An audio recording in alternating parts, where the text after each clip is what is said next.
Today we'll be reviewing the interior of the car as well as some other details. This car comes equipped with a 60/40 split rear seat, which is very convenient. You can come around the back, take a look at the trunk. It's a pretty decent trunk.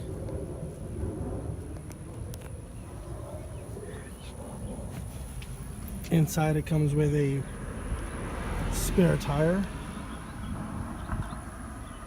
and the kit. This right here is mine. That's optional. That doesn't come with the car.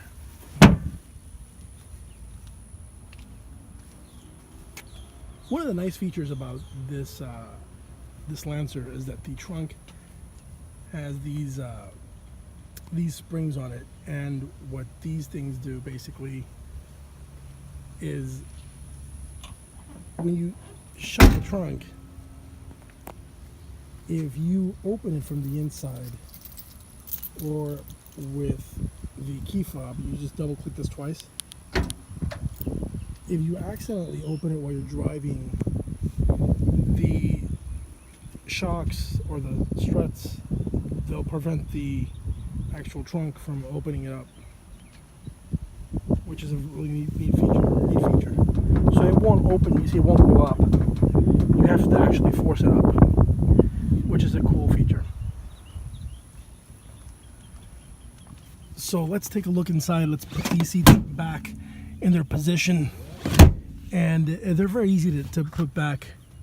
And there's a button which I'll show you, which is the button that releases them. It's right over here. I'm not sure if you can see that. Yeah, there it is right there. There's one on each side. The interior is a black cloth interior, which is actually pretty nice.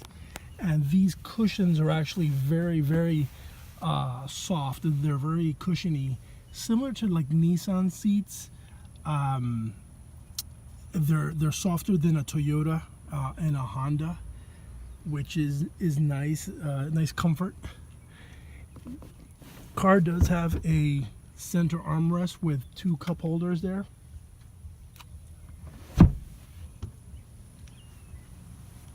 Here's the detail of the door panel for the rear.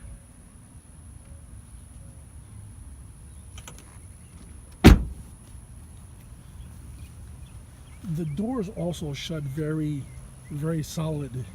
It's a very solid feel, more solid than a Toyota or a Honda or even a Nissan, I would say. So this is the passenger side right here. And one of the really also neat features I like about this car is, for instance, the seat bottom. The length and width of it, it's actually longer than the Prius, for instance, and some of the other cars I've driven. That's very important because the longer this is, the more thigh support and leg support it provides. And I'm almost 6 feet tall, and I feel really comfortable sitting in these seats.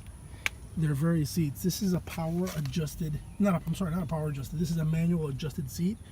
This one only has a lever for the back, but the driver's side, I'll show you in a second, that has a height adjustment as well.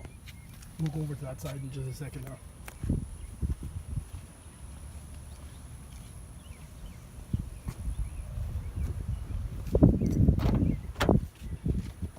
So here it is. You see this lever here is for the height adjustment, and this is for the lever, the back, the seat back. The gas release and the trunk release are located right there on the floor. And as we sit down, we'll take a look at the rest of the car here. In the center, what you have is the stereo system, and you have the radio controls, the buttons. Then you also have the controls here for the AC system.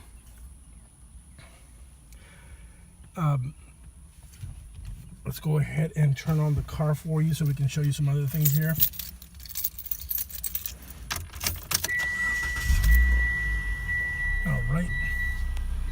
So here are the gauges of the vehicle.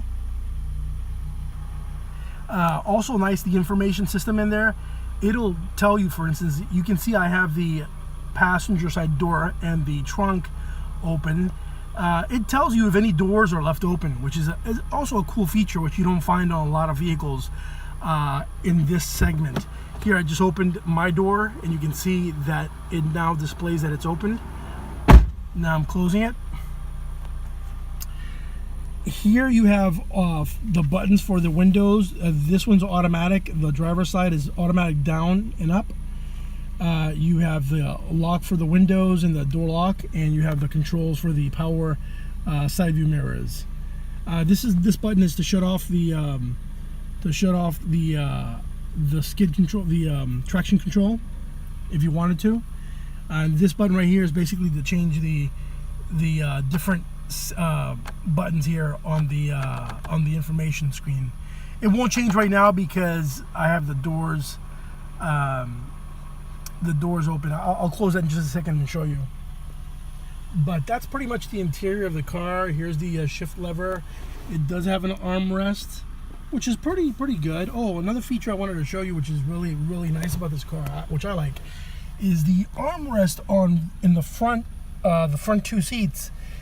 It's padded and it's like a leather, simulated leather material. It's like a vinyl basically, but all of this is vinyl right here, and as this is as well, and it's really nice and padded, so it's not hard like a lot of cars in this segment are.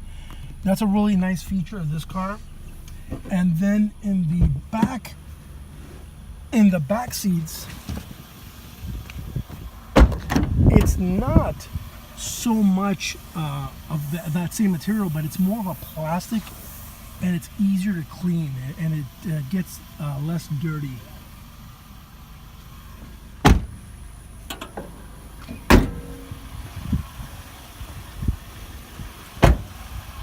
All right, so we'll close the doors. All right, now that the doors are closed, we'll go ahead and take a look at this right here for you. So in this center information screen, of course, you have the miles per gallon and the average mile per hour. And if I scroll through it, you'll see the trip information.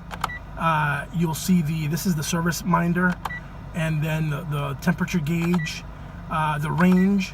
That's the information. It's pretty basic information. You have a temperature gauge right there, and then of course, depending on what positions I put the car in, as you can see, it'll go ahead and display that on the screen, which is pretty cool. This car, I mentioned in the first video of this car that it's a 2.0 liter 4-cylinder.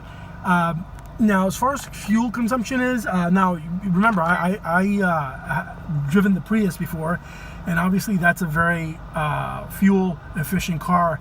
This car actually, if you drive it on the highway a lot, or you drive it at higher speeds, it's about a 15-gallon tank, but I've gotten about 34 mpgs with this car, which is pretty remarkable, quite frankly.